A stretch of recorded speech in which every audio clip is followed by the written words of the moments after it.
Olá, eu sou a professora Maria Luísa e agora a gente vai dar seguimento à nossa aula de Fisiologia do Sistema Tegumentar.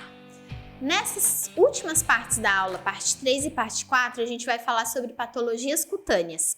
Vocês vão ver que vai ser uma pincelada geral na maioria das patologias que podem acontecer na nossa pele. A minha fonte de consulta para fazer essa aula foi os conteúdos da Sociedade Brasileira de Dermatologia. Eu sugiro fortemente que vocês procurem também um pouquinho a mais se quiserem saber sobre tratamento e mais sintomas dessas patologias trazidas aqui hoje. A primeira patologia que a gente vai falar vai ser a acne. A acne, na verdade, a gente já falou um pouquinho também na aula passada, que é o tipo de lesão que acontece quando a nossa glândula sebácea e também folículos pilosos juntamente sofrem um processo inflamatório, gerando cravos e espinhas, né? Então isso aí a gente já mais ou menos falou. Tem jeito de tratar a acne, tem várias maneiras de tratar a acne, maneiras farmacológicas e não farmacológicas, e um tipo de lesão que atinge grande parte da população, principalmente aí na puberdade. A alopécia também é uma doença que acomete um outro anexo da pele, que são os pelos, né? Geralmente a gente vai falar de alopécia falando do cabelo, mas a alopécia pode chegar a acometer todos os pelos do nosso corpo. Então a gente tem graus de alopécia, tá? É uma doença também inflamatória, aí a gente vai ter inflamação do folículo piloso, fazendo com que o cabelo caia. Então a gente tem queda de cabelo. Não significa que exista a perda do folículo piloso, não, de maneira alguma. A gente tem queda do cabelo, então vai criando falhas, principalmente no couro cabeludo, que é onde aparece mais, vão criando falhas até que essa falha pode ser total, mas não a perda do folículo piloso. O folículo pode voltar a produzir o pelo, tá? Dependendo da situação, claro. Ceratose, uma doença bem comum, né, que a gente vê bastante falar.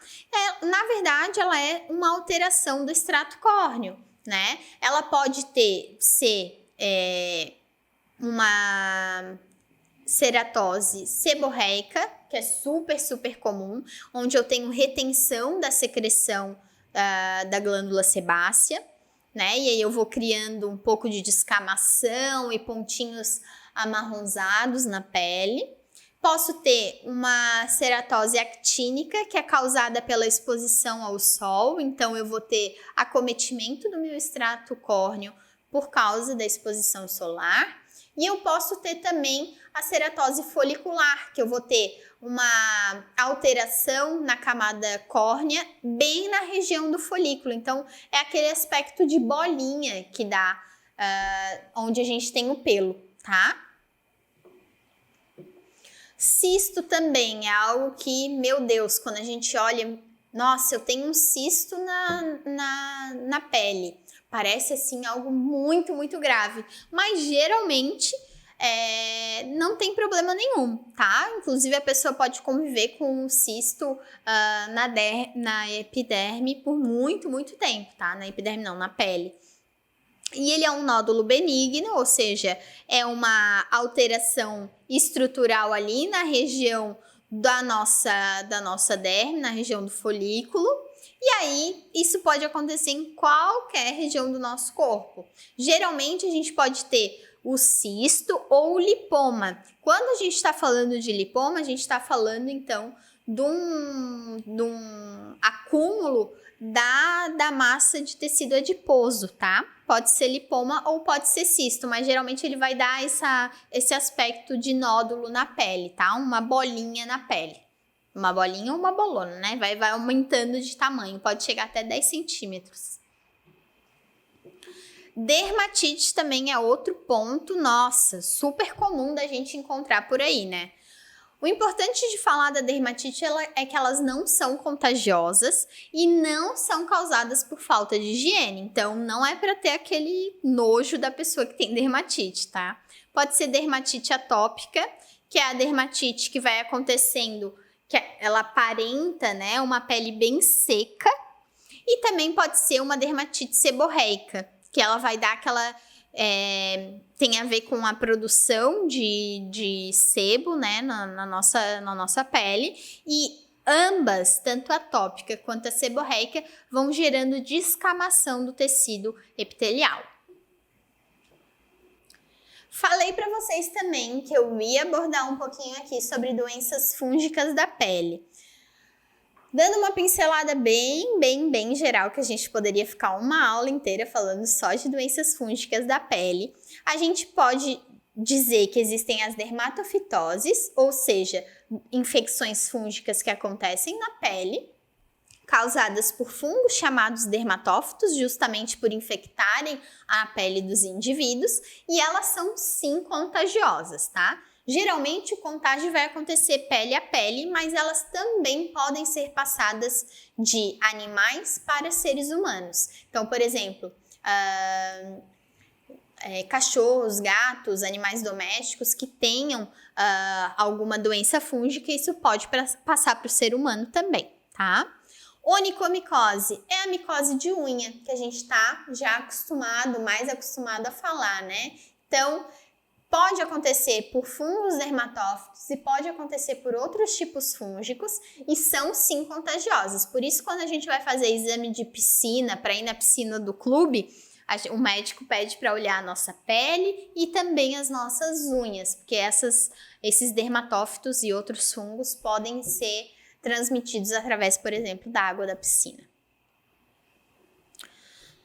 Estrias são patologias cutâneas causadas pela ruptura das fibras elásticas e colágenas da nossa pele, essas fibras que estão lá na camada da derme.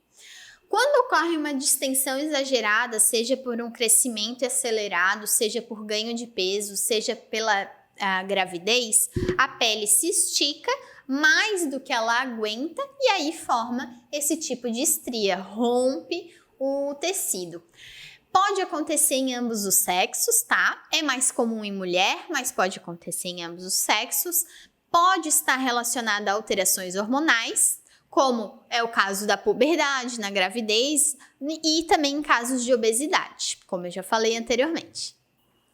A erisipela é outra doença que é uma doença de pele, mas ela é uma doença infecciosa causada por uma bactéria. Ela vai acometer a derme e o tecido subcutâneo, chegando a atingir os vasos linfáticos. Isso vai levar a um edema na região acometida pela erisipela. O que acontece? Ela é uma forma, como se a gente chamasse de uma forma superficial da ocorrência da celulite. Claro, a celulite é um outro tipo de doença, né? Mas a erisipela, então, ela vai acontecer em camadas mais superiores, tá?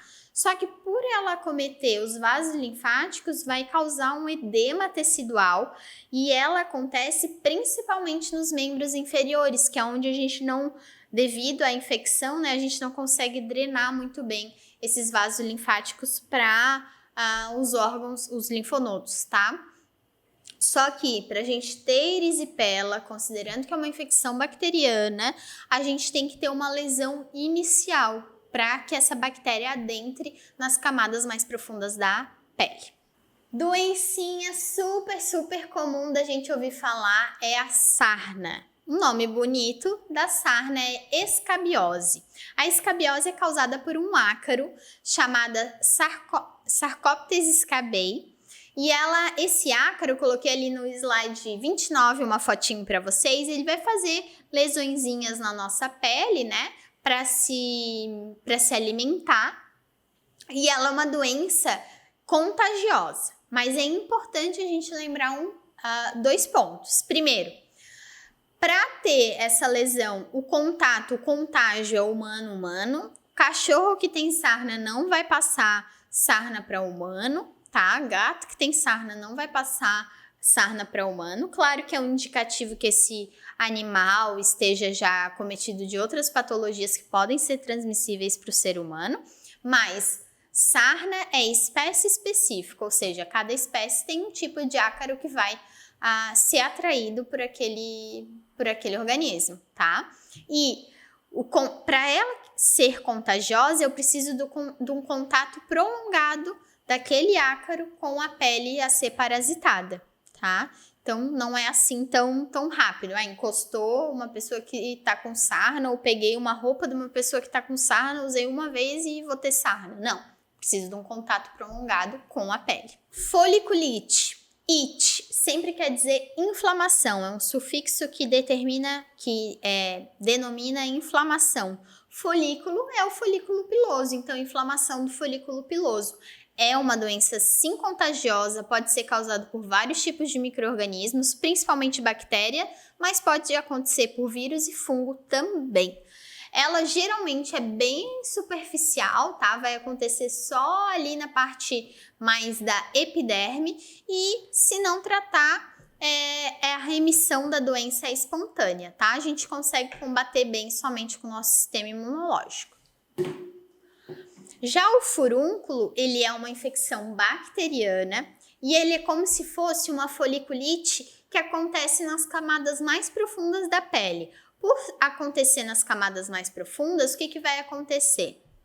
O acometimento vai ser maior, a bactéria, que geralmente é o Staphylococcus, ela vai adentrar no nas nossas camadas da derme, e aí ela vai começar um processo necrótico. Por isso que o furúnculo ele tem um pontinho ali preto, né? Dependendo do estágio do furúnculo, ele vai ter um pontinho preto, que é onde eu já tenho necrose tecidual. O furúnculo também ele é bem mais duro do que um quadro de foliculite, porque a inflamação é bem mais robusta nesse caso dessa doença. É isso então, por aqui a gente termina a terceira parte da nossa segunda aula de sistema tegumentar, a parte fisiológica dele, e eu te encontro na última parte com mais doenças cutâneas.